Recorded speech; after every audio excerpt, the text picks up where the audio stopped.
Is-7 ta' Ġunju tal-1919 tibqa' mnaqxa fl-istorja ta' pajjiżna għal dawk l-4 vittmi li tilfu ħajjithom fl-irvellijiet tas-7 Ġunju fil-Belt Valletta. Iżda dakinhar ta' dawn l-irvellijiet Maltin oħra kienu fi triq Santoloġija fil-Belt fejn tlaqqet it-tieni laqgħa tal-Assembleja Nazzjonali.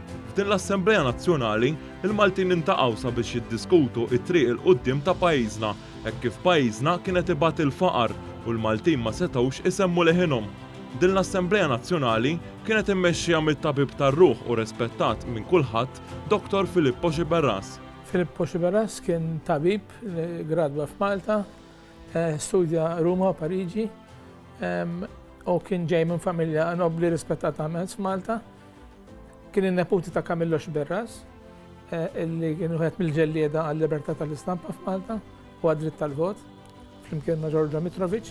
Il-professur Frendo qal kif l-Assembleja Nazzjonali tlaqqet fi żmien fejn id-dinja bdiet tara jikber sens ta' nazzjonaliżmu. U xejn inqas f'Malta, u f'Malta kienet pajjiż li kien konxu kellu nies ta' ċerta edukazzjoni u ta' ċertu spiritu ċiviku u patriottiku.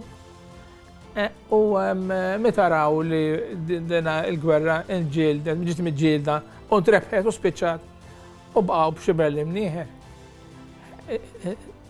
Tantu hekk li l-partiti ibbojkottjaw l-armistizju, ċelebrazzjoni tal-armistizju, għax ħassew li ma ħadu xejn.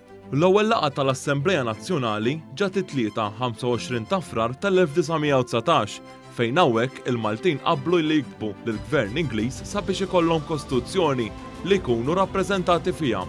Dr. Filippo Xiberras, il-President tal-Assembleja, l-erq tal-Parlament tal-lum, kien intlaqa minn ċabċi kbir mill-Maltin, iżda l-Maltin kellhom weġġat oħra, il-prezzijiet tal-ikel, primarjament il-ħobż, wassal għal dwejjaq u sens anti-Ingliż. Il-gwerra interrompit il-linja tal-komunikazzjonijiet tat-traffiku tal-baħar jiġifieri, allura qollew il-prezzijiet, ħżien il-prodott, il-qam ħżien,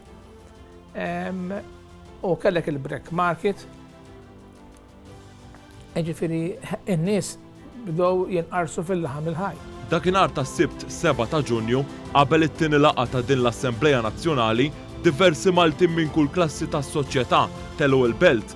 Hawnhekk seħħu l-ewwel traċedji hekk kif is-soldati Ingliżi fetħu n-nar fuq il-folla, inxteret id-dem u nqatlu Enzo Dajer, Giuseppe Bajjada u Manuel Attard. L-għada ta' din it-traċedja, gruppi ieħor ta' Maltin telgħu l-Belt Valletta fejn hawnhekk Carmen Abela weġġa gravi hekk kif intlaqat minn bajonetta u miet ftit tal-jiem wara fl-Isptar Ċentrali tal-Furjana. Il-professur Henry Frendo għalaq l-intervista magħna billi qal kif dan l-avveniment kien importanti fl-iżvilupp politiku ta' pajjiżna. Malta kienet meqjusa bħala gvern ta' vapur.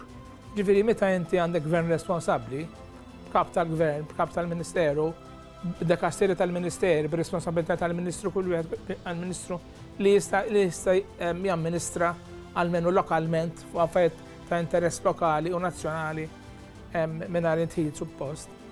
Hemmhekk għandek avvanz konsiderevoli.